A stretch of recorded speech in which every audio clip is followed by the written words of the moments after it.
पीओपीच्या गणेश मूर्तींवरती हायकोर्टानं बंदी घातल्यानंतर आता गणेश मंडळांसमोर नवा पेच निर्माण झालाय।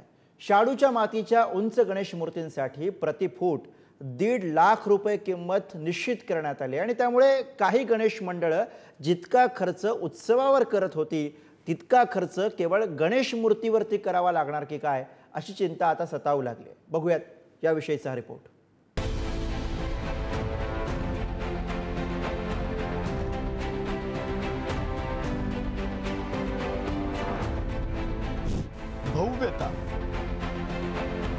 भव्यता हीच मुंबईच्या गणेश उत्सवाची खरी ओळख।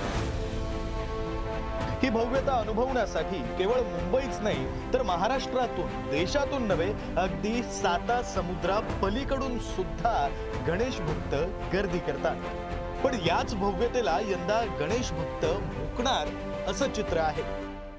त्याचं कारण म्हणजे पीओपी बंदीनंतर गणेश मंडळांसमोर शाडूच्या गणेश मूर्तींच्या किमतींनी उभं केलेलं आर्थिक संकट। शाडूच्या मातीच्या उंच गणेश मूर्तीसाठी प्रति फूट 1.5 लाख रुपये किंमत निश्चित करण्यात आली आहे आणि त्यामुळे गणेश मंडळांचं टेन्शन वाढलंय।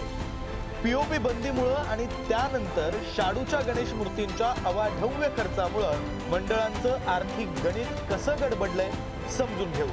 शाडूच्या गणेश मूर्तींची किंमत प्रति फूट 1.5 लाख रुपये निश्चित करण्यात आली आहे। 10 फुटांच्या गणेश मूर्तींसाठी 15 लाख रुपये मोजावे लागणार आहेत। 27 ऑगस्टला गणपती बाप्पांचं आगमन होणार आहे। उत्सवाला कमी दिवस शिल्लक आहेत, अशामध्ये मंडळांची बुकिंगसाठी लगबग पाहायला मिळते। मुंबईत 5 ते 30 फुटांपर्यंत गणेश मूर्ती साकारल्या जातात। यामध्ये सर्वाधिक गणेश मूर्ती साधारण 8 ते 15 फुटांच्या असतात। फुटामागे 1.5 लाखांची किंमत पाहता मूर्तीसाठी 12 ते 22 लाख रुपये मोजावे लागणार। अनेक मंडळांचा उत्सवाचा खर्च केवळ 8 ते 10 लाखांचा असतो। मूर्तीला इतका खर्च आला तर उत्सवाचा खर्च कुठून करायचा असा प्रश्न आता मंडळांना पडलाय। खरं तर ही उत्सव मंडळ गेली अनेक वर्ष सामाजिक कार्यात देखील वावरत आहेत आणि कुठेतरी खर्चाचा ताळमेळ सुद्धा उत्सव चालू करताना आम्हाला बघावा लागतो। आज आपण पीओपीची मूर्ती पाहाल तर साधारण 1.5 ते 2 लाखाच्या आसपास पीओपीची मूर्ती आम्हाला एवढी मोठी जी मूर्ती आहे ती बनवून मिळते। तीच जर तुम्ही शाडू मातीची करायला गेलात किंवा कागदी लगद्याची करायला गेलात तर त्याच्या जवळजवळ 4 पटीने आम्हाला पैसे खर्च करावे लागतात। म्हणजे 10 लाख 12 लाखाला त्या मूर्त्या जात आहेत। तर उत्सवासाठी पैसे जमा करणार की मूर्तीसाठी आम्ही हा खर्च करणार? शाडूच्या उंच गणेश मूर्तींसाठी मोजावी लागणारी ही रक्कम अवाक करणारी आहे। मूर्तिकारांच्या बाजूने सुद्धा या वाढत्या किमतींकडे बघावं लागेल। शाडूच्या मातीची उपलब्धता ही मर्यादित आहे। ठराविक ठिकाणांहून ती आणावी लागते। पीओपी मूर्ती साच्यातून झटपट तयार होतात। शाडूच्या मूर्तींसाठी अधिक वेळ लागतो। छोटी मूर्ती घडवण्यासाठी साधारण 15 दिवसांचा कालावधी लागतो, तर मोठ्या मूर्तीसाठी हाच कालावधी आणखी वाढू शकतो।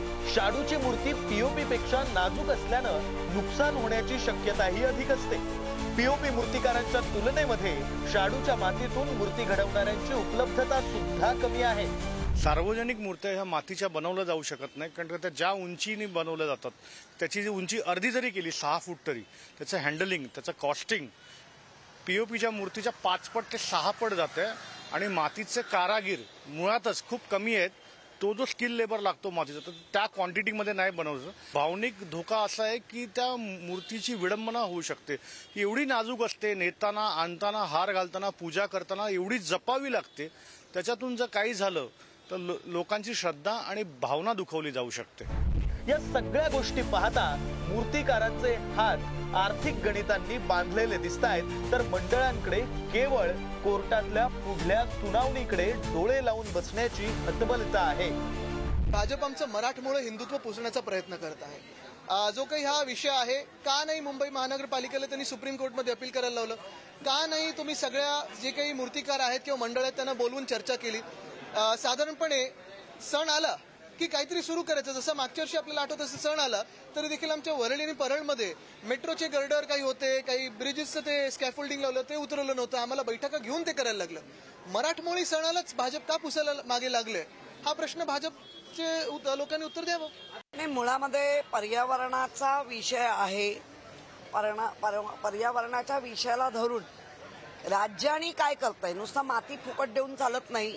याचा अर्थ एका बाजूला द्यायचं आणि एका बाजूला अडचण निर्माण करायची. त्यामुळे नीट नक्की विचार करून त्या ज्या गणपतीच्या शाडूच्या असतील, प्लॅस्टर ऑफ पॅरिसच्या असतील, याच्याबद्दल साधक बाधक चर्चा करून मंडळांना पण आणि ते गणपती बनवणाऱ्यांना पण राहत मिळालीच पाहिजे. सध्याची ही स्थिती पाहता यंदाच्या गणेशोत्सवातून भव्यता वजा होणार का हा प्रश्न आता बाप्पा प्रेमींना पडलाय. तर शाडूच्या मातीच्या गणेश मूर्तीच्या वाढलेल्या या किमती पीओपीला परवानगी मिळण्यासाठीचं दबाव तंत्र तर नाहीच ना, अशीही चर्चा दुसऱ्या बाजूला सुरू झाली आहे. मुंबईहून धनंजय दळवीसह ब्युरो रिपोर्ट, पुढारी न्यूज.